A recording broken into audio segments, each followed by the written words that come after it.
பல்வேறு தலைவர்கள் எடப்பாடியை நிர்பந்தித்தார்கள். முக்கியமாக கட்சி ஒன்றுபட வேண்டும். 96 ஒரு முறை ஜெயலலிதா தோற்று போனார். அன்றைக்கு அவர் முதலமைச்சராக தோற்று போன போது இதே மாதிரி இரண்டாம் கட்ட தலைவர்கள் தோல்விக்கான காரணங்களை போய் அவரோடு உரையாட முடியுமா என்பதை ஒப்பிட்டு பார்த்தால் எடப்பாடி பழனிசாமி இடத்திலே எவ்வளவு உட்கட்சி ஜனநாயகம் இருக்கிறது. அவ்வளவு பெரிய பலமான தலைவர் இல்லை எடப்பாடி அப்படிங்கிறது தான் தெரியுது. சசிகலா ஒரு நிழல் அரசியலைத்தான் செய்தாரே தவிர நேரடி அரசியல் களத்துக்கு மக்களை சந்திக்காதவர் சசிகலா. கல்லறையிலே ஓங்கிய உள்ளங்கையால் அடித்து சத்தியம் செய்து விட்டு போன போது ஏதோ ஒரு பெரிய வீரமங்கை வேலுநாச்சியாரை போல அவரை சித்தரித்தவர்கள் எல்லாம் இருக்கிறார்கள். தன்னுடைய ஆதரவாளர்களை போய் சந்திப்பதில் நீங்க ஒரு ஸ்டார் ஹோட்டல்ல போய் ரூம் போட்டு வச்சுக்கிட்டு 4 பேரை கூப்பிட்டு வச்சு அம்மா அம்மா அப்படின்னு சொல்லி பவ்யமா கும்பிடுறவங்க கிட்ட பார்த்து பேசுறதெல்லாம் அரசியல் கணக்கில் ஒரு நாளும் வராது. அது பிராக்டிஸ். சசிகலா போன்றவர்கள், ஓபிஎஸ் போன்றவர்கள், டிடிவி தினகரன் போன்றவர்கள்லாம் எடப்பாடி பழனிசாமி நம்மளால உருவாக்கப்பட்ட ஆழ்த்தன என்கிற மனநிலையில இருந்தே பார்த்துக்கிட்டு இருக்காங்க. பெரிய சாதனையை எடப்பாடி பழனிசாமியை பார்க்கிறேன்னா சசிகலாவை ஜெயலலிதாவால் கூட ஒதுக்கி வைக்க முடியவில்லை. எடப்பாடி பழனிசாமிக்கு கம்பராமாயணத்தை எழுதியது யார் என்று வேண்டுமானால் தெரியாமல் இருக்கலாம், கட்சி நடத்த தெரிகிறது. அவர் பொது வெளிப்படையா சொல்றாங்களே, வேலுமணி சொல்றாரு கூட்டணி இருந்திருந்தா 4-5 இடம் நல்லா ஜெயிச்சிருப்போம் அப்படின்னு சொல்றாரு. ஒருத்தர் பள்ளியாசை கட்டினாருன்னா இந்து மக்கள் எல்லாருமே தாய்மாமி சீர் கொண்டு போய் கொடுத்துட்டு இருக்காங்க. இவன் கலவரம் பண்றதுக்கான கட்சியை நடத்திட்டு இருக்கான் பாஜக. இது நீட் தேர்வை இல்லாம பண்ணிட்டானா, இல்ல இங்க எய்ம்ஸ் மருத்துவமனை கட்டி கொடுத்தானா, நாட்டுக்கு ஏதாவது தமிழ்நாட்டுக்கு நல்லது செஞ்சானா, வெள்ள நிவாரணம் கொடுத்தானா, ஏதாவது செஞ்சா அந்த கட்சி உருப்படும். அந்த கட்சி உருப்படுறதுக்கு வாய்ப்பே இல்லை. பன்னீர்செல்வத்தை சேர்த்துக்கணும், முக்கியமாக பன்னீரை சேர்த்துக்கணும், சசிகலாவையும் சேர்த்துக்கலாம், டிடிவியை கூட்டணி அமைச்சுக்கலாம். அதுவும் எடப்பாடி பிடி கொடுக்கல. அவர் ஏடிஎம்கே என்பதை தவறாக மோடிஎம்கே என்று புரிந்து கொண்டு விட்டார். ஓபிஎஸ் ஆல் ஒரு நாளும் எடப்பாடி பழனிசாமிக்கு விசுவாசமாக, இந்த கட்சிக்கு விசுவாசமாக இனிமேல் இருக்க முடியாது. ஒரு தேர்தல் இல்லையா, கிட்டத்தட்ட 10 தேர்தல் தோத்திருக்கு. தேர்தல்லாம் கிடையாது. என்ன ஒரு இடைத்தேர்தல் நடந்திருக்கிறது, ஒரு உள்ளாட்சி தேர்தல் நடந்திருக்கிறது, ஒரு நாடாளுமன்ற தேர்தல் நடந்திருக்கு. இதை பார்த்து ஜெயலலிதா பார்த்து சொல்லிடுவாங்களா? இந்த மாதிரி தோற்று போன காலகட்டங்களில் பார்த்து ஜெயலலிதா பார்த்து இனிமேல் இந்த கட்சி அவ்வளவுதான் அம்போ அப்படின்னு சொல்லுவாங்களா? சொல்ல மாட்டாங்கல்ல. வணக்கம் நண்பர்களே. அதிமுகவில் எடப்பாடிக்கு நெருக்கடி அதிகரிக்கிறதா? ஒற்றுமைக்கான வாய்ப்புகள் எப்படி இருக்கும்? இதை பற்றி பேசுவதற்காக அரசியல் விமர்சகர் திரு ராஜகம்பீரன் இங்க வந்திருக்கிறார். வணக்கம் திரு ராஜகம்பீரன். வணக்கம். சேலத்தில் அதிமுக நிர்வாகிகள் கூட்டம் நடந்தது. மூத்த தலைவர்கள், முக்கியமாக பல்வேறு மண்டலங்களைச் சேர்ந்த தலைவர்கள், சிவி சண்முகமாக இருக்கட்டும் அல்லது வேலுமணி, இது போன்ற பல்வேறு தலைவர்கள் எடப்பாடியை நிர்பந்தித்தார்கள். முக்கியமாக கட்சி ஒன்றுபட வேண்டும், அடுத்த தேர்தலில் வெற்றி பெறுவதற்கான வாய்ப்புகளை காண வேண்டும் அப்படிங்கிற தகவல்கள் வெளியாகி இருக்கு. எடப்பாடிக்கு நிர்பந்தம் அதிகரிக்குதா? இதை நான் நிர்பந்தமாக பார்க்கவில்லை, உட்கட்சி ஜனநாயகமாக பார்க்கிறேன். 96 ஒரு முறை ஜெயலலிதா தோற்று போனார். அன்றைக்கு அவர் முதலமைச்சராக தோற்று போன போது இதே மாதிரி இரண்டாம் கட்ட தலைவர்கள் தோல்விக்கான காரணங்களை போய் அவரோடு உரையாட முடியுமா என்பதை ஒப்பிட்டு பார்த்தால் எடப்பாடி பழனிசாமி இடத்திலே எவ்வளவு உட்கட்சி ஜனநாயகம் இருக்கிறது. அதிமுகவிலே உட்கட்சி ஜனநாயகம் மலர்ந்திருப்பதாகத்தான் நான் பார்க்கிறேன். இது ஒரு பெரிய கருத்து வேறுபாடு, அவர்கள் ஏதோ நிர்பந்தம் கொடுக்கிறார்கள் என்றெல்லாம் பல செய்திகளை உருவாக்குகிறார்களே தவிர அந்த இரண்டாம் கட்ட தலைவர்கள் யாராவது பகிரங்கமான குற்றச்சாட்டுகளை பேசி இருக்கிறார்களா, வெளியிலே போர்க்குடி தூக்கி இருக்கிறார்களா என்கிற கணக்கு பார்த்தீங்கன்னா அப்படி எதுவுமே நடக்கவில்லை. அப்படி நடக்க வேண்டும் என்று யார் எதிர்பார்க்கிறார்களோ அவர்களால் உருவாக்கப்பட்ட கட்டுக்கதைகள் தான் இது என்று நான் பார்க்கிறேன். ஆனா அவ்வளவு பெரிய பலமான தலைவர் இல்லை எடப்பாடி அப்படிங்கிறது தான் தெரியுது. இருக்கிற தலைவர்களிலேயே அதிமுகவிலே இன்றைக்கு இருக்கக்கூடிய ஜெயலலிதா அவர்களுடைய மறைவுக்கு பின்னால் இருக்கக்கூடிய தலைவர்களிலேயே சசிகலா ஒரு நிழல் அரசியலைத்தான் செய்தாரே தவிர நேரடி அரசியல் களத்துக்கு மக்களை சந்திக்காதவர் சசிகலா. அவர் உடனடியாக ஊழல் வழக்கிலே தண்டிக்கப்பட்டு அவர் சிறைச்சாலைக்கு போய்விட்டு வந்ததற்கு பின்னால் அரசியலிலே ஏதோ செய்ய போகிறார். ஏனென்றால் அவர் கல்லறையிலே ஓங்கிய உள்ளங்கையால் அடித்து சத்தியம் செய்து விட்டு போன போது ஏதோ ஒரு பெரிய வீரமங்கை வேலுநாச்சியாரை போல அவரை சித்தரித்தவர்கள் எல்லாம் இருக்கிறார்கள். திரும்பி வந்த போது ஏதாவது ஒரு அரசியலை செய்து விடுவார், ஏதாவது மக்களை போய் சந்திப்பார் என்று பார்த்தால் பாஜகவினுடைய மத்திய அரசாங்கத்திற்கு பயந்து கொண்டு பவ்யமாகத்தான் அவர் நடந்து கொண்டார். தன் மீது வழக்கு போட்டவர்கள், தன்னை தண்டித்தவர்கள், தனக்கு இவ்வளவு பெரிய அரசியல் நெருக்கடியை தந்தவர்கள், இந்த அதிமுகவை சூறையாடியவர்கள் யார் என்று கூட சொல்ல தைரியம் இல்லாத சசிகலா திமுக எதிர்ப்பை மட்டுமே பேசிக் கொண்டிருந்தார். அதுவும் வெறும் அறிக்கைகளின் வழியாக பேசினார். மக்களை சந்திக்கவில்லை, தெருவாக போகவில்லை, மாவட்டந்தோறும் பயணம் செய்யவில்லை, எதுவுமே செய்யாமல் பயணம் செஞ்சாரு. பல இடங்கள் தமிழ்நாடு முழுக்க பயணம் செஞ்சாரு.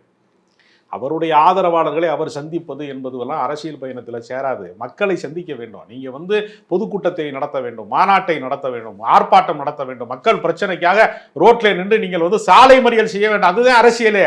தன்னுடைய ஆதரவாளர்களை போய் சந்திப்பதில் நீங்க ஒரு ஸ்டார் ஹோட்டல்ல போய் ரூம் போட்டு வச்சுக்கிட்டு 4 பேரை கூப்பிட்டு வச்சு அம்மா அம்மா அப்படின்னு சொல்லி பவ்யமா கும்பிடுறவங்க கிட்ட பார்த்து பேசுறதெல்லாம் அரசியல் கணக்கில் ஒரு நாளும் வராது. அது பிராக்டிக்கலா அரசியலும் கிடையாது. முதல்ல இதெல்லாம் ரசிகர் மன்றத்தில் இருக்க கூட அதை செய்வான், சினிமா நடிகர்கள் கூட அதை செய்வான். எனவே அவர் அரசியல் செய்யவில்லை. சசிகலா சிறையில இருந்து வெளிவந்ததற்கு பின்பு அவர் அரசியல் செய்யவில்லை. அரசியல் செய்வதற்கான தைரியத்தை அவர் ஏன் பெறவில்லை என்று நமக்கு தெரியவில்லை. அவர் களத்திற்கு வரவில்லை என்பதுதான் யதார்த்தம். சரி, அதற்கு அடுத்தபடியாக இருந்த பன்னீர்செல்வம் ஏதாவது பிளவு அந்த கட்சியிலிருந்து பிரிந்து வந்தாரே, ஏதாவது பேசினாரா என்று கேட்டால், இந்த இரட்டை தலைமை ஒற்றை தலைமை பஞ்சாயத்துக்குள்ள பங்காளி சண்டைகள் போட்டார்களே தவிர கட்சியை அடுத்த கட்டத்துக்கு நான் என்ன கேட்கிறேன், ஒருவர் தான் ஒரு கட்சிக்கு தலைவராக இருக்க முடியும். இது எல்லாருக்கும் தெரிந்த ரகசியம் தான். அப்ப நீங்களும் எடப்பாடி பழனிசாமியை பொதுச் செயலாளராக ஏற்றுக்கொண்டு நீங்கள் ஒரு இரண்டாம் கட்ட தலைவராக, பொருளாளராக அல்லது கட்சியினுடைய மூத்த அவை தலைவராக ஏதோ ஒன்றை நீங்கள் உங்களுக்கான ஆதரவாளர்களுக்கு சீட்டு வாங்கி கொடுத்துட்டு நீங்க அங்கேதான் அரசியல் பண்ணியிருக்கணும். நீங்க என்ன பண்றீங்க, நான் தான் பெரிய ஆளுன்னு நீங்க சொல்றீங்க. நான் என்ன கேட்கிறேன்னா, எம்ஜிஆர் ஜெயலலிதாவுக்கு பின்னால் நெடுஞ்செழியன் கூட நிறைய முறை இடைக்கால முதலமைச்சராக இருந்திருக்கிறார். அவர் பெரிய தலைவராக வந்து விட்டாரா? என அண்ணாவால் கூட அடையாளம் காட்டப்பட்டவர், எனக்கு பின்னால் இவர்தான் பெரிய தலைவராக வருவார் என்று நாவலர் நெடுஞ்செழியனுடைய அறிவாற்றலை பார்த்து வியந்து அண்ணா சொன்னது. ஆனால் மக்கள் மன்றத்திலே அவர் ஒரு செல்லா காசாகத்தான் இருந்தார். அவர் தனியாக கோவித்துக் கொண்டு போய் தனியாக மயிலாப்பூரிலே போட்டி போட்ட போது எஸ்.வி. சேகரை விட குறைவான வாக்குகள் பெற்றார் என்பதுதான் வரலாறு. மக்கள் மன்றத்திலே அவர் தன்னை நிரூபிக்க இயலவில்லை. அதே போல நீங்க என்ன செய்யணும்னா, ஓபிஎஸ் அவர்கள் இவருடைய தலைமையை ஏற்றுக்கொண்டிருக்கிறார். அவர் ஒரு இடைக்கால முதலமைச்சராகத்தான் இருந்திருக்கிறார். எனவே எம்ஜிஆர் ஜெயலலிதாவிற்கு பின்பு எடப்பாடி பழனிசாமி தான் ஏறத்தாழ ஒரு 4.5 ஆண்டு காலம் வரைக்கும் முதலமைச்சராக இருந்திருக்கக்கூடிய வாய்ப்பை காலம் அவருக்கு வழங்கி இருக்கிறது. அவர் தகுதி படைத்தவரா, திறமை படைத்தவரா, அவர் ஆளுமை மிக்கவரா, ஆளுமை இல்லாதவரா என்பதெல்லாம் அடுத்த விமர்சனம். இருக்கிற மற்ற யார் ஆளுமை மிக்கவர்கள் அப்படி பார்த்தா? நான் என்ன கேட்கிறேன்னா, சசிகலாவாக இருக்கட்டும், டிடிவி தினகரனாக இருக்கட்டும், ஓபிஎஸ் இருக்கட்டும், எல்லாமே ஒரே அணிதான். டிடிவி தினகரன் பெரிய குளத்துக்கு நாடாளுமன்றத்துக்கு போய் நிற்பதற்கு அங்கு போன போது அவரால் அடையாளப்படுத்தப்பட்டவர் தான் இந்த டி மாஸ்டர் இந்த பின்னாடி இருந்து தலைவராக உயர்ந்தவரை ஓ பன்னீர்செல்வம். அப்ப எல்லாமே சசிகலா கம்பெனி தான். இது எல்லாமே அந்த கம்பெனி ரொம்ப நாளா ஆட்சி அதிகாரத்தில் இருந்துட்டாங்க, நிழல் அரசாங்கம் நடத்திட்டாங்க, தங்கள் ஆதரவாளர்களை உருவாக்கி ஒரு அரசாங்கத்தை அவர் நடத்திட்டாங்க. அவர்களுடைய அரசாங்கம் அவர்களுடைய அந்த நிழல் அரசாங்கம் களைவதற்கான நேரம் வந்துவிட்டது என்கிற யதார்த்தத்தை உணராமல் ரிட்டையர்டான பின்னாடியும் தன்னை ஒரு பெரிய ஆளா கருதி கொண்டிருக்கக்கூடிய சில உயர அதிகாரிகள் சில பேர் இருப்பான். உளவியலாகவே இன்னும் அந்த ஆபீசராகவே வாழ்ந்துகிட்டு இருப்பான். அந்த மாதிரி இவர்கள் என்ன நினைக்கிறாங்கன்னா, சசிகலா போன்றவர்கள், ஓபிஎஸ் போன்றவர்கள், டிடிவி தினகரன் போன்றவர்கள்லாம் எடப்பாடி பழனிசாமி நம்மளால உருவாக்கப்பட்ட ஆழ்த்தன என்கிற மனநிலையில இருந்தே பார்த்துக்கிட்டு இருக்காங்க. ஆனால் அவருடைய உயரம் என்பது, அவர் முதலமைச்சராக அவர் ஆட்சியை பூர்த்தி செய்து விட்டார். அதை விட நான் ஏதோ பெரிய சாதனையை எடப்பாடி பழனிசாமியை பார்க்கிறேன்னா, சசிகலாவை ஜெயலலிதாவால் கூட ஒதுக்கி வைக்க முடியவில்லை. முதல் முறையாக 91-96 ஆட்சியிலே ஜெயலலிதா அமர்ந்த போது அந்த வளர்ப்பு மகன் திருமணத்தின் வழியாக ஏற்பட்ட கெட்ட பெயர் தான் ஆட்சி மாற்றத்துக்கு வழிவகுத்தது. அன்றைய சன் தொலைக்காட்சி அதை ஒளிபரப்பியதன் மூலமாக சாதாரண மக்களுக்கு கூட இவர்கள் என்ன இளவரசிகளா, இவர்கள் 2 பேரும் மாலையை போட்டுக்கிட்டு இவரை மாதிரி தங்கத்தை ஜோடித்து வைத்துக் கொண்டு இப்படி நடமாடுகிற தங்க பதுமைகளாக வருகிறார்களே என்று சாமானிய மக்களுடைய ஆத்திரத்திலே ஆட்சி இழந்த போது இந்த தோல்விக்கு சசிகலா தான் காரணம் என்று கொஞ்ச நாள் ஒதுக்கி வைக்க முடிந்த ஜெயலலிதாவால் நிரந்தரமாக சசிகலாவை நீக்க முடியவில்லை. ஆனால் அரசியலிலே இருந்து எடப்பாடி பழனிசாமி முழுமையாகவே அப்புறப்படுத்தி விட்டார். இது சரியா தவறா என்பதை தாண்டி, அதே போல தன்னை உருவாக்கிய சசிகலா என்று அவர் சொல்லிக் கொண்டாலும் அவர் அடுத்த கட்டத்திற்கு பயணித்து விட்டார். அதே போல எந்த மாநில கட்சியாக இருந்தாலும் அதை விழுங்கி விடுகிற ஒரு மிகப்பெரிய மோசமான சக்தியாக இருக்கக்கூடிய ஆக்டோபஸ் கரங்கள் கொண்டிருக்கக்கூடிய பாஜகவை விட்டு இந்த தேர்தல் மட்டுமல்ல, வருகிற சட்டமன்ற தேர்தலும் 2024 உங்க கூட கூட்டணியே கிடையாது என்று சொல்லக்கூடிய தில்லோடு அவர்களையும் நிராகரித்து விட்டார். எனவே சசிகலா, பாஜக என்ற 2 பெரிய சக்திகளை அப்புறப்படுத்தக்கூடிய ஆற்றல் அவருக்கு இருந்திருக்கிறது என்கிறதுனால எடப்பாடி பழனிசாமிக்கு கம்பராமாயணத்தை எழுதியது யார் என்று வேண்டுமானால் தெரியாமல் இருக்கலாம், கட்சி நடத்த தெரிகிறது. அவர் பொதுக்குழுவை கூட்டி பொதுச் செயலாளராக தன்னை அறிவித்துக் கொண்டு விட்டார். அவரை இரட்டை இலை சின்னத்தை காப்பாற்றி விட்டார், தன் பக்கம் வைத்திருக்கிறார். கட்சியினுடைய 2ஆம் கட்ட தலைவர்களை தன்வசம் இன்னும் வைத்திருக்கக்கூடிய பெரிய கழகம் வெடிக்க முடியவில்லை. எல்லாரும் எதிர்பார்க்கிறது என்னன்னா, அது அப்படி ஏதாவது வெடித்து விடுமா என்று எதிர்பார்க்கிறார்கள். பாஜக கூட்டணியை விரும்புகிறவர்கள் என்று அதிமுகவில் யாருமே கிடையாது. வெளிப்படையா சொல்றாங்களே, வேலுமணி சொல்றாரு கூட்டணி இருந்தா 4-5 இடம் நல்லா ஜெயிச்சிருப்போம் அப்படின்லாம் சொல்றாரு. கல்யாணம் முடிந்ததற்கு பின்பு வேற ஒருத்தரை கல்யாணம் பண்ணியிருந்தா நல்லா இருந்திருப்போம்னு சொல்ற மனநிலை என்பது எல்லாருக்கும் உரியது தான். இது வின்ஸ்டன் சர்ச்சிலுடைய கதையில கூட அவர் தேர்வு செய்து ஒரு பெரிய பேரழகியை கல்யாணம் செய்து விட்டு சர்ச்சை விட்டு வெளியே வருகிற போது இன்னொரு பேரழகி கிராஸ் செஞ்சு போறான். அதை பார்த்துட்டு வின்ஸ்டன் சர்ச்சில் சொன்னார், நான் ஏமாந்து விட்டேன், உலகத்திலே மிகச்சிறந்த பேரழகி என்று நான் இவளை தேர்வு செய்து கல்யாணம் பண்ணேன், இப்ப பார்த்தா கண்ணு முன்னாடியே ஒருத்தி கிராஸ் பண்ணி போறாளேன்னு வின்ஸ்டன் சர்ச்சினுடைய வரலாற்றுல சொல்லுவாங்க. அதே போல எல்லாருக்குமே என்னன்னா நடக்காத ஒன்றை நினைத்து பார்ப்பதன் வழியாக அப்படி இருந்திருக்கலாம், நம்ம மட்டும் வந்து ஐஏஎஸ் படிச்சிருந்திருக்கலாம், கலெக்டரா இருந்திருக்கலாம்னு பிற பேர் சொல்லுவான். ஐஏஎஸ் இருக்கிறவன் ராஜினாமா பண்ணிட்டு வந்து வேற தொழிலுக்கு போயிட்டு இருக்கான். இது உளவியலாக இருக்கிற பிரச்சனையை தவிர இது கட்சியிலே ஏதாவது ஒரு பெரிய வெடிப்பை உருவாக்கி இருக்கிறதா, மாற்றத்தை உருவாக்கி இருக்கிறதானா? எதையுமே உருவாக்கவில்லை என்பதுதான் உண்மை. உளவியல் மட்டுமல்ல, அது அரசியல் கணக்கு தானே. 2 பேரோட வாக்கு சேர்ந்ததுன்னா ஒரு 4-5 இடங்கள் ஜெயிச்சிடலாம். வாக்கு வங்கியே இல்லாத பாஜகவை தன் தோள்களில் ஏன் தூக்கி சுமக்க வேண்டும் என்கிற ஒரு முடிவுல வந்து அவர்கள் பாஜகவை விட்டு வெளியே. பாஜகவிற்கு தமிழ்நாட்டிலே பெரிய அளவிலே வாக்கு வங்கி கிடையாது. அது ஒரு வடமாநில கட்சி, அது வந்து முழுக்க முழுக்க மதவாத கட்சி. தமிழ்நாட்டில் என்ன செய்யறான்னா, ஒருத்தர் பள்ளியாசை கட்டினாருன்னா இந்து மக்கள் எல்லாருமே தாய்மாமி சீர் கொண்டு போய் கொடுத்துக்கிட்டு இருக்காங்க. இவன் கலவரம் பண்றதுக்கான கட்சியை நடத்திட்டு இருக்கான் பாஜக காரன். இது எப்படி தமிழ்நாட்டில் எடுபடும்? இங்க கள்ளழகர் ஆத்துல இறங்குறாரு மதுரையில் அப்படின்னா அங்க இருக்கிற பூரா நீர்பந்தல் வச்சு மோர் பந்தல் வச்சு அங்க இருக்கக்கூடிய இஸ்லாமியர்கள் ரசனாவெல்லாம் கலந்து மோர்லாம் கலந்து கொண்டு வந்து எல்லாருக்கும் கொடுத்து அன்பு பாராட்டிக்கிட்டு இருக்கான். ஒருத்தன் மாமா மச்சான் உறவு கொண்டாடிக்கிட்டு இருக்கிற ஊர்ல போய் இவன் கலவரம் பண்ணி அரசியல் பண்றவன் என்னன்னு வந்து கரையேற முடியும்? இங்க நீட் தேர்வை வந்து இல்லாம பண்ணிட்டானா, இல்ல வந்து இங்க வந்து எய்ம்ஸ் மருத்துவமனை கட்டி கொடுத்தானா, நாட்டுக்கு ஏதாவது தமிழ்நாட்டுக்கு நல்லது செஞ்சானா, வெள்ள நிவாரணம் கொடுத்தானா, ஏதாவது செஞ்சா அந்த கட்சி உருப்படும். அந்த கட்சி உருப்படுறதுக்கு வாய்ப்பே இல்லை.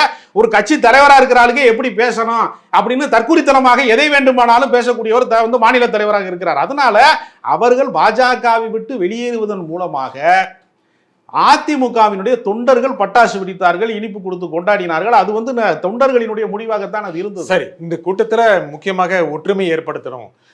என்ன ஒற்றுமை ஏற்படுத்தணும் என்ன அப்படின்னா, பன்னீர்செல்வத்தை சேர்த்துக்கணும், முக்கியமாக பன்னீரை சேர்த்துக்கணும், சசிகலாவையும் சேர்த்துக்கலாம், டிடிவியை கூட்டணி அமைச்சுக்கலாம் அப்படிங்கிற கருத்து சொல்லப்பட்டதாகவும் எடப்பாடி பிடி கொடுக்கல அப்படிங்கிற மாதிரி செய்திகள் வருது. உண்மையாவே எந்த நெருக்கடி எடப்பாடி கொடுக்கப்பட்டிருக்கு? கட்டுச்சோத்துக்குள்ள எதுக்கு பெருச்சாலியே கட்டணும்னு கேட்கறது மாதிரி உள்ள வந்தா என்ன நடக்குங்கிறது அவருக்கு தெரியும். வரக்கூடாது. அப்போ நிச்சயமா வந்தா அவருடைய தலைமை பதவி காலியாயிரும். பொதுச் செயலாளர் பதவியை நீ கேட்க மாட்ட, எனக்கு கட்டுப்பட்டு நீ வந்து நான் சொல்ற இடத்துல நீ நிப்ப அப்படிங்கிற இடத்திற்கு ஓபிஎஸ் நிபந்தனையற்ற ஆதரவை நான் வந்து எடப்பாடி பழனிசாமிக்கு தருகிறேன்னு எழுதி கொடுத்துட்டு வந்தா ஏற்றுக்கொள்றதுக்கு தயாரா இருக்கிறாங்க 2ஆம் கட்டத்தில். அவர் செய்வாராத? ஏன் அது எழுதி கொடுக்கணுங்கிறீங்க? இல்ல, அவருக்கு உத்தரவாதம் தருவாரா? ஆனா அவர் அங்கே இருந்தாலும் கூட பாஜகவுடைய ஒரு உளவாளியை போல செயல்படுவார் என்கிற அச்சம் வந்து பல பேருக்கு இருக்கிறது. ஓபிஎஸ்ஐ பொறுத்தவரையில அவர் வந்து பெயர் அளவுக்கு தான் வந்து அவர் அதிமுக என்று சொல்லிக் கொடுக்கிறாரே தவிர அவர் ஏடிஎம்கே என்பதை தவறாக மோடிஎம்கே என்று புரிந்து கொண்டு விட்டார். அவர் முழுக்க முழுக்க என்ன நினைக்கிறா, இலையை மறந்து தாமரையை வந்து மனதுக்குள் சூடிக்கொண்டவராக மாறிவிட்ட காரணத்தினால ஓபிஎஸ்ஆல் ஒரு நாளும் வந்து எடப்பாடி பழனிசாமிக்கு விசுவாசமாக, இந்த கட்சிக்கு விசுவாசமாக இனிமேல் இருக்க முடியாது. ஏனென்றால் தன்னிடம் இருக்கிற தலைமை பதவியை தட்டி பறித்து விட்டார்கள் என்கிற காரணத்திற்காக தான் அவர் சசிகலாவுடைய முரண்பட்டார். அதனாலதான் கூவத்தூரினுடைய அந்த நாடகம் எல்லாம் அரங்கேறியது, தர்ம யுத்தம். அப்ப முழுக்க முழுக்க தர்ம யுத்தம் என்கிற பெயரிலே இவ்வளவு பெரிய அரசியல் மாற்றத்திற்கே வந்து மிகப்பெரிய காரணமாக அமைந்தவரே ஓபிஎஸ் தான். ஓபிஎஸ் மட்டும் விசுவாசியாக இருந்திருந்தால், பாஜக பக்கம் சாயாமல் இருந்திருந்தால் இந்த கட்சியிலே இவ்வளவு இந்த கட்சி சிதறு தேங்காயாக உடைந்திருக்காது. அப்போ முழுக்க முழுக்க எல்லா தவறுகளையும் அடிப்படை காரணம் ஓபிஎஸ் ஆக இருக்கிற காரணத்தினால ஓபிஎஸ் இவர்கள் ஏற்க மாட்டார்கள் என்றுதான் நான் நினைக்கிறேன். முக்கியமாக ஓபிஎஸ் சொல்றாரு, கட்சி ஒன்றுபட வேண்டும், எந்த விதமான எதிர்பார்ப்பும் இல்லை, எந்த தியாகத்தையும் செய்ய தயார் அப்படின்னு சொல்றாரு. ஏன் அதை நம்ம மறுக்கிறீங்க? அதிமுகவை தியாகம் செய்து விட்டு போவதற்கு தான் அவங்க சொல்றாங்க. அவர் எந்த தியாகத்தை வேண்டுமானாலும் செய்ய தயாரா இருக்கிறார் நீங்க சொல்றீங்க இல்லையா? அப்ப அந்த தியாகத்தை அவர் செஞ்சுட்டு போக முடியாது. நான் என்ன கேட்கிறேன்னா, இப்ப டிடிவி தினகரன் வந்து என்ன நினைக்கிறாரு, நமக்கு கீழே இருந்த ஒரு ஆள் எடப்பாடி பழனிசாமி அவர் தலைமையை ஏற்கிறதுனால தனி கட்சி ஆரம்பிச்சிட்டாருல, அது மாதிரி ஓபிஎஸ் தன்னுடைய வலிமையை நிலைநாட்டுவதற்காக வேண்டி அவர் ஒரு அமைப்பை உருவாக்கி உண்டு, எம்ஜிஆர் பெயரிலையோ ஜெயலலிதா அவர்களின் பெயரிலையோ ஒரு அமைப்பை உருவாக்கி வலிமை மிக்கவராக இருந்து கூட நீங்க சொல்ற மாதிரி கூட்டணிக்கு கூட வரலாம், ஒன்றும் தப்பு கிடையாது. அவர் தன்னுடைய வலிமையை நிரூபிக்கட்டுமே. நிரூபிச்சார. இப்போ வந்து ராமநாதபுரத்துல 3 லட்சம் வாக்கு வாங்கினார்ல, அதிமுக பின்னால தள்ளிட்டார்ல. ஒரே ஒரு தொகுதியில வந்து அவர் வந்து தன்னுடைய வாக்குகளை, அதுவும் தன்னுடைய சாதி வாக்குகளை நம்பி அவர் பயணித்திருக்கிறார். அப்ப கூட அவர் தன்னை கட்சிக்காரனாக அரசியல்வாதியாக கருதி கொள்ளாமல் முழுக்க முழுக்க என்னன்னா, இப்ப கொங்கு மண்டலத்துக்கும் தென் மாவட்டத்துக்குமான ஒரு பழைய காலத்துல பாண்டியர்கள் சேரர்கள்லாம் போர் புரிஞ்சது மாதிரி தான் இவங்க மனநிலையில வாழ்ந்து கொண்டிருக்கிறார்கள். அதாவது புறநானூறு என்பது தமிழர்களின் வீரம் என்று சில பேர் சொல்லுவான். ஆனா உண்மை என்னன்னா, சேரனை வந்து சோழன் அடிச்சான், சோழனை வந்து பாண்டியன் அடிச்சான். அப்ப என்னன்னா பங்காளி சண்டையில ரத்தத்தை சிந்துனாங்க, ஒருத்தன் வந்து அடிச்சு கொலை செஞ்சாங்கிற பங்காளி சண்டையை தான் நம்ம புறநானூறுன்னு படிச்சு வச்சிருக்கோம். அதே தான் இப்ப பண்ணிட்டு இருக்காங்க. கொங்கு மண்டலத்துக்கும் தென் மண்டலத்துக்கும் இருக்கக்கூடியதுல ஒரு கேங் வார் மாதிரி இவங்க நடத்துறாங்களே தவிர இதை அரசியல் கட்சியாக இவர்கள் யாருமே பார்க்கல. பார்த்திருந்தா இந்த நிலைமைக்கு இவர்கள் ஆளாயிருக்க மாட்டார்கள். பாஜகவிற்கு இவர்கள் இடம் தந்தது என்பது வரலாற்று பிழை. ஆனா எல்லா கட்சிகளும் ஜாதி மண்டலங்கள் இருக்கல்ல. இந்த இடத்துல பாமக எடுத்துக்கிட்டாலும் அது வன்னிய சமூகம் அதிகம் இருக்கிற இடத்துல பலமாக இருக்கு. இந்த மாதிரி பல கட்சிகளுக்கு ஜாதி பலம் இருக்கு. அதிமுக பொறுத்த வரைக்கும் தேவர் சமூக வாக்குகளும் கவுண்டர் சமூக வாக்குகளும் முக்கியமான பின்புலமாக இருக்கு. அது எப்படி போட்டியில் அது வந்து திராவிட கட்சிகள் என்பது சாதியை வந்து கொண்டாடுகிற கட்சிகளாக வந்து எப்பொழுதுமே வந்து வெளிப்படையாக காட்டிக் கொண்டது கிடையாது. உள்ள இருக்கு பகுதிகளுக்குள்ளே வந்து ஜாதி செல்வாக்கு மிக்கவர்களை எங்கள் சமூகத்தை சேர்ந்தவரை நீங்கள் ஏன் மாவட்ட செயலாளர் ஆக்கவில்லை, எங்கள் சமூகத்தை சேர்ந்தவரை ஏன் மந்திரி ஆக்கவில்லை என்ற கோரிக்கையை நிறைவேற்றுகிற அடிப்படையில், சமூக நீதி அடிப்படையில் எல்லா சாதிக்குமான அங்கீகாரத்தை வந்து அரசியல் அதிகாரத்தின் வழியில பிரித்து கொடுத்திருக்கிறார்கள். அப்படிதான் பார்த்திருக்க முடியுமே தவிர பகிரங்கமாக பாமகவை போல ஒரு சாதி கட்சியாக வந்து அதிமுக தோன்றல. ஏன்னா அதிமுகவை தொடங்கி வைத்தவர், தோற்றுவித்தவர் அவர் தமிழ்நாட்டுக்காரரே கிடையாது. அவர் கேரளாவில், அதாவது அவர் இலங்கையில கண்டியில பிறந்து கேரளா பக்கம் வளர்ந்து இந்த பக்கம் வந்தவர். அதனால அவருக்கு சாதியம் என்பது இருக்கிறதற்கு சாத்தியமே இல்லை. அவர் திராவிட கட்சியிலிருந்து வந்ததுனால ஜெயலலிதா அவர்களுமே கூட நேரடியாக வந்து ஒரு பெரிய சாதி பின்புலம் கொண்டவர் கிடையாது. ஒரு சிறிய ஜாதியை சேர்ந்தவர், எல்லாருக்குமே தெரியும், பார்ப்பன வகுப்பை சேர்ந்தவர்ங்கிறதுனால அவர் ஒரு சாதிய ரீதியான கட்சியை நடத்தினார் என்று சொல்ல முடியாது. சசிகலா அவர்கள் வந்து கூட இருந்ததுனால ஒரு சாதிய நிழல் அந்த கட்சி மீது படிந்திருந்ததே தவிர அதை மட்டுமே வைத்துக்கொண்டு நீங்கள் வந்து அதிமுக வந்து ஒரு தேவர் கட்சினா அது வந்து இப்ப முக்குளத்தோர்களுக்காக வந்து சேதுராமையன் கட்சி நடத்துறாரு, பல கருணாசு கட்சி நடத்துறாரு, அந்த மாதிரி ஒரு அமைப்பு அது அதிமுக அப்படி சொல்லவே முடியாது. நம்ம இப்போ இருக்கிற நிலைமையை பொறுத்த வரைக்கும் இந்த அத்தனை ஜாதிகளும் ஒன்று சேர்ந்தால்தான், பிரிந்தவர்கள் ஒன்று சேர்ந்தால்தான் அதிமுக பலம் பெற முடியும். அது ஏத்துக்கிறீங்கல்ல? தலைவர்களை ஒன்று சேர்ப்பது என்பது சாத்தியம் இல்லை. அங்க இருக்கக்கூடிய கட்சியினுடைய மாவட்ட செயலாளர்களை, நிர்வாகிகளை, இரண்டாம் கட்ட தலைவர்களை உள்ள வந்து அரவணைத்து எல்லாரும் ஏற்றுக்கொள்வதன் மூலமாக எடப்பாடி பழனிசாமி கட்சியை வலிமைப்படுத்தலாம். அந்த கட்சி வந்து இழந்திருக்கிற வாக்குகளை பெறுவதற்கு சரியான கூட்டணியை இவங்க அமைக்கலாம். நாம் தமிழர் கட்சி மாதிரி ஒரு கட்சியை வந்து தங்கள் கூட்டணியில இணைத்துக் கொள்ளலாம், தேமுதிக இணைத்துக் கொண்டது மாதிரி. இப்படித்தான் அவர் ஒரு தேர்தல் தோல்வியை சந்தித்திருக்கிறார் என்கிற காரணத்தினால, அதாவது என்னன்னா பாஜகவை விட்டு அவர் வெளியிலே வந்தாலும் பாஜகவினுடைய எதிர்ப்பு வாக்கு வங்கி அரசியல் முழுக்க முழுக்க திமுக பக்கம் போய்விட்டது. அந்த அரசியல் அறுவடையை எடப்பாடி பழனிசாமியால அதிமுகவால செய்ய முடியாததுனால இந்த விமர்சனங்களை எழுப்புகிறார்களே தவிர சட்டமன்ற தேர்தலிலே இதே நிலை நீடிக்காத ஒரு கூட்டணி பலத்தோடு கூடிய எல்லாரையும் அரவணைக்கக்கூடிய ஒரு அரசியலை செய்து வெற்றி பெறுவார், அல்லது வெற்றிக்கு அருகிலே இரண்டாம் இடத்திற்காக வருவார் என்று நான் நம்புகிறேன். ஆனா இரண்டாம் இடத்திற்காக அதிமுக தயாராக இல்லை, ஆட்சிக்கு வர வேண்டும் அப்படின்னு நினைச்சிட்டு இருக்கு. ஆகையால பல்வேறு பகுதிகளைச் சேர்ந்த தலைவர்கள் கிட்டத்தட்ட இப்போ நேற்று 6 பேர் நம்ம பேசியிருக்காங்க. அது 12, 20, 24 ஆகக்கூடும். அவர்கள் எடப்பாடியை நிர்பந்தித்து ஓபிஎஸ்ஐ சேர்த்துக்கிட்டா அந்த சமூக வாக்கள் நம்ம பக்கம் வரும். ஓபிஎஸ் எதுக்கும் தயாரா இருக்காரு, அவர் வந்து ஏதோ ஒரு சிறு பொறுப்பு கூட தயாரா இருக்காரு அப்படிங்கிற ஒரு விதமான ஒரு மனநிலையை எடப்பாடி கொடுத்ததும் எடப்பாடி பிடியே கொடுக்காம போனாரு அப்படின்னு தகவல் வருது. என்னைக்கோ ஒரு நாள் பிடி கொடுக்க வேண்டிய நிலைமைக்கு எடப்பாடி தள்ளப்படுவாரா மாட்டாரா? அது சட்டமன்ற தேர்தல் வரைக்கும் பயணப்பட்டு அந்த கட்சி அப்பொழுதும் வந்து டேக் ஆஃப் ஆகல, இந்த கட்சி எடுபடவே இல்லை, மக்கள் மத்தியில வந்து செல்வாக்கு பெற முடியல, வெற்றி பெற முடியல அப்படிங்கிற நிலைமை வந்தால்தான் நீங்க சொல்வதற்கான சாத்தியங்கள் இருக்கே தவிர இன்றைக்கு இருக்கக்கூடிய சூழல்ல இவர்கள் ஒருங்கிணைப்பு என்பது நடைமுறை சாத்தியம் மிக மிக குறைவு. அதற்கு ஈகோவை விட்டு கொடுப்பதற்கு 2 தலைவர்களுக்கு மத்தியில வந்து ஒரு பெரிய சுவராக இருக்கிறது. அது வெறும் நூலாம்படையா இல்லை, அது பெரும் சுவராக மாறிவிட்டது.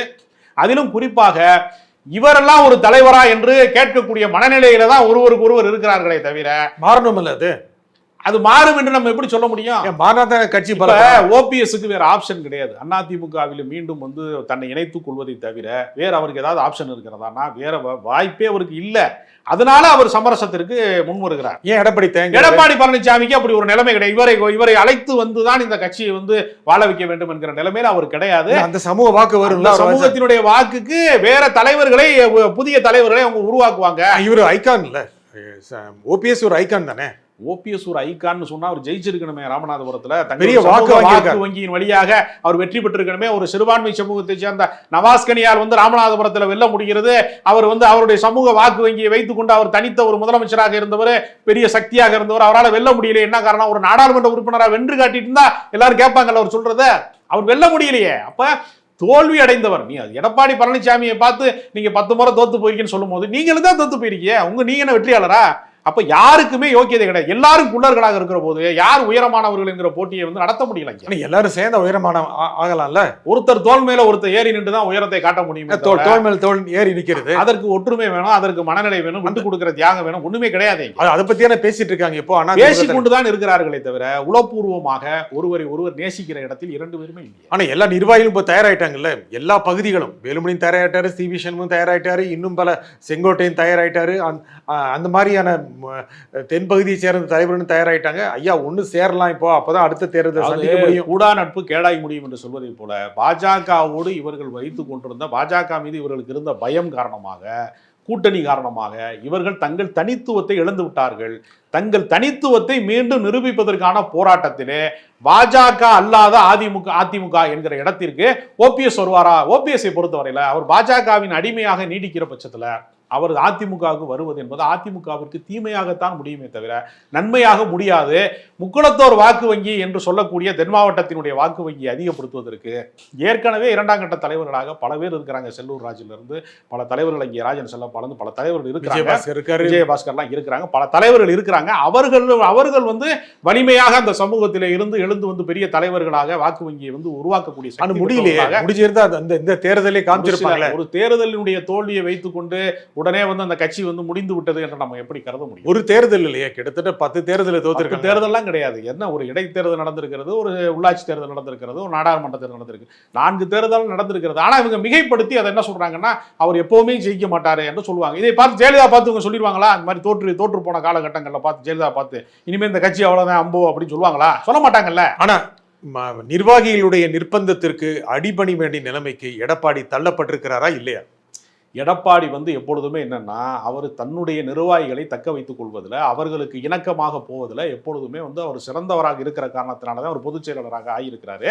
அதனால நிர்வாகிகளும் அவரை நிர்பந்தப்படுத்த மாட்டாங்க. ஒரு கலந்துரையாடல் நடந்திருக்கிறது, அதை வந்து நிர்பந்தம் என்கிற வார்த்தையால சொல்வது என்பது மிகைப்படுத்தப்பட்ட ஒன்றாக நான் பார்க்கிறேன். ஆனா அவங்களுடைய கருத்துக்களை ஏத்துக்கிற நிலைமைக்கு வந்துருவாரு. கருத்துக்களை ஏற்க வேண்டும் என்கிற அவசியம் கிடையாது, அதை பரிசீலிக்கலாம்ங்கிற நிலைமை இருப்பார். அவர் வந்து ஒரு முடிவில் இருக்கிறாரு. இவர்களை சேர்த்தா கட்சி மேலும் கெட்டு போயிடும். அவர் 20% இல்லாம போயிடும். நாம் தமிழர் கட்சி மாதிரி 8% வந்துடும் எல்லாம் சேர்த்தா அப்படிங்கிற அச்சமும் அவருக்கு இருக்கிறது. அதனால் அவர் இவர்களை சேர்ப்பாரா என்பது வந்து நிச்சயமாக எனக்கு தெரிந்த வரைக்கும் அப்படி சேர்ப்பதற்கான சாத்தியம். ஓபிஎஸ் வந்தாரா இன்னும் கொஞ்சம் கூடும் தானே? ஓபிஎஸ் வந்தால் உள்ளுக்குள்ளே இன்னும் கலவரம் வரும். அவர் ரொம்ப தெளிவாக சொல்லுகிறார். ஏற்கனவே கருத்து முரண்பாடு கொண்டவர்களாக நாவலர் நெடுஞ்செழியனோ காளிமுத்து போன்றவர்களோ கடுமையாக ஜெயலலிதாவை விமர்சித்தார்களே, அவர்களை எல்லாம் பின்னாளில் ஜெயலலிதா சேர்த்துக் கொண்டாரே, நீங்கள் ஏன் சேர்த்துக் கொள்ளக்கூடாது என்று எடப்பாடியை பார்த்து கேட்டபோது அவர் சொல்றாரு, அவர்கள் யாரும் கட்சி சின்னத்தை முடக்குவதற்கு வேலை செய்யவில்லை, வந்து கட்சியினுடைய அலுவலகத்தின் மீது வந்து தாக்குதல் நடத்தியவர்கள் இல்லை யாருமே, இவர் அப்படி கிடையாது, இவரை வந்து பேசாதியங்கிறார். எப்படி ஒன்றுபடுவார்கள் என்று நான் நம்ப முடியும்? மனம் மாறுமா? மாற வாய்ப்பே இல்லை. இந்த நிகழ்ச்சியில் உங்கள் கருத்துக்களை கூறியமைக்காக ராஜகம்பீரன் மிக்க நன்றி. மீண்டும் ஒரு நிகழ்ச்சியை சந்திப்போம். நன்றி, வணக்கம்.